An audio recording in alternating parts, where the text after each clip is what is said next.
esquartejam o corpo, às vezes dão para jacarés, às vezes dão para porcos comerem, ou às vezes colocam no micro-ondas. A gente está vendo aí a Defensoria Pública da União pedindo ao STF para que haja uma perícia paralela, independente, lá no Rio de Janeiro, sobre, né, os criminosos que foram neutralizados, né? Eles vão chamar as mortes e tal, como se fossem mortes de inocentes. Não são, né? O próprio PM falou, né, acho que era um delegado, dizendo que, olha, nenhum trabalhador tá no meio do confronto às 4 horas da manhã na mata.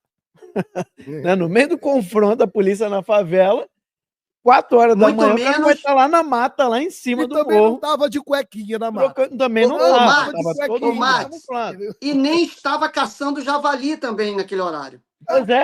Pois é. Mas eu queria entender o seguinte, deputado, porque como que fica essa perícia no momento em que os moradores, né, que a gente sabe que ali eram pessoas ligadas ao crime, né, ligadas ao movimento, né?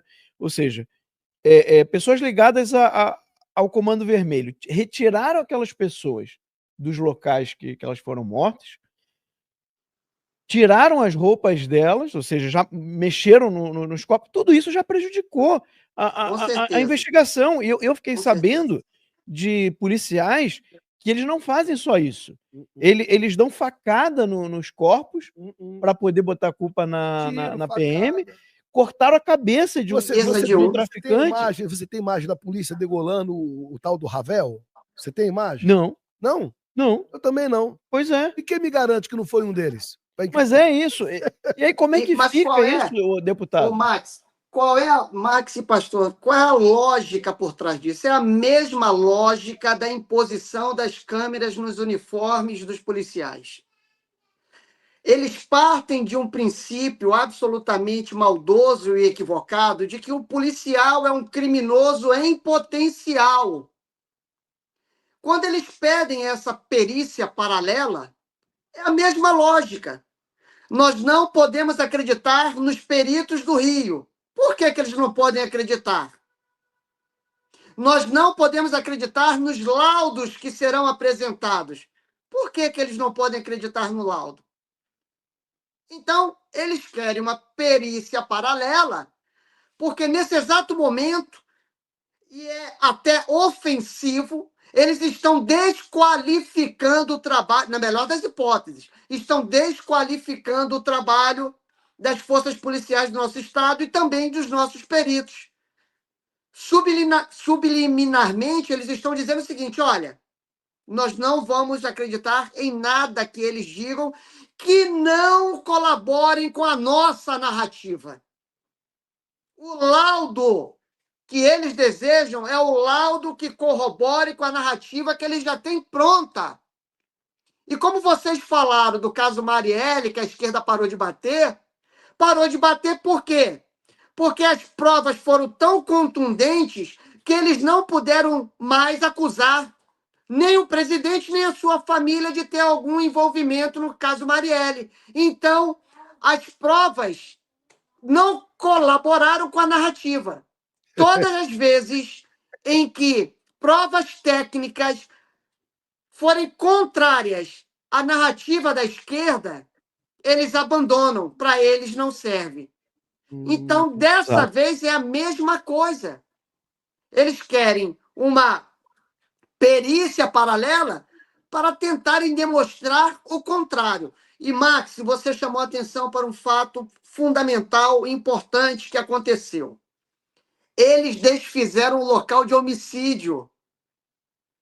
E, na minha concepção e na concepção de vários outros policiais, incluindo peritos, com quem eu conversei, porque eu sou policial civil há 22 anos, com todos eles são unânimes. A perícia está prejudicada desde a origem.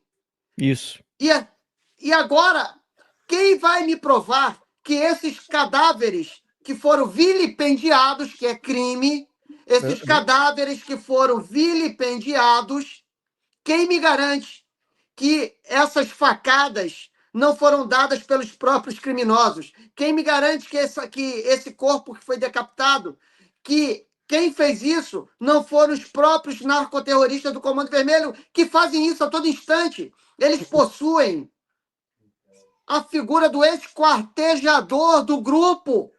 Eles possuem micro-ondas. Ou seja, eles já estão acostumados a fazerem isso todos os dias. O que impede de fazer isso com mortos, se eles fazem com vivos, né? Exato. Quer ver um caso de máxima repercussão que eles fizeram isso? Tim Lopes. Tim Lopes, sim. Barbarizaram com o Tim Lopes vivo. E eu não vou entrar em detalhes aqui, respeito a família. Mas quem leu sabe, eles barbarizaram. Então eles estão acostumados a fazerem isso com pessoas vivas, como muito bem disse o senhor, pastor, quanto mais com um cadáver. Nós respeitamos o cadáver, né? Mas eles não. Yes. Então, Maxi, fundamental essa questão que você trouxe nesse momento. Fundamental. Agora, deputado, pela polícia já investigações passadas sobre esse tipo de comportamento dos traficantes, ou seja, deles vilipendiarem os cadáveres, deles modificarem a cena para incriminar a polícia. Há na Polícia Civil, há em algum lugar investigações passadas que mostram esse tipo de conduta? Olha, eu desconheço se existe alguma investigação, Max. Sabe por quê, mas deputado? O que nós sabemos... Só um detalhe, deputado. Porque é muito parecido esse modo de agir com o modo que o Hamas faz na faixa de Gaza. Eu ia falar isso. Uau! Entendeu? Para poder muito colocar a culpa em Israel. E é o que a gente tem visto desde o início da guerra lá. Era a mesma escola, em Israel. É a mesma escola. E aí a gente sabe que há conexões, né, deputado? Eu lembro que eu acho que era o Hezbollah, parece que tinha conexões com o PCC, se eu não me engano, tem um tempo que saíram algumas notícias sobre isso. Por que eu estou falando isso? Porque as pessoas têm que entender que hoje no Brasil eu não falo mais narcotraficantes, são narcoterroristas. O modo com que eles agem é idêntico ao modo como o terrorismo internacional age. Então, eles são terroristas. E eu não duvido, né, já tem essa do Hezbollah com o PCC, mas parece que há indícios de mais conexões entre os traficantes no Brasil com terroristas internacionais, grupos terroristas internacionais. Isso já tem com certeza. Por isso que os Estados Unidos estão investigando, por isso que o governo do Estado do Rio de Janeiro passou informações sobre o Comando Vermelho para o governo americano. Então, essas ligações, esses diálogos e interações já existem. Não tenhamos dúvidas disso.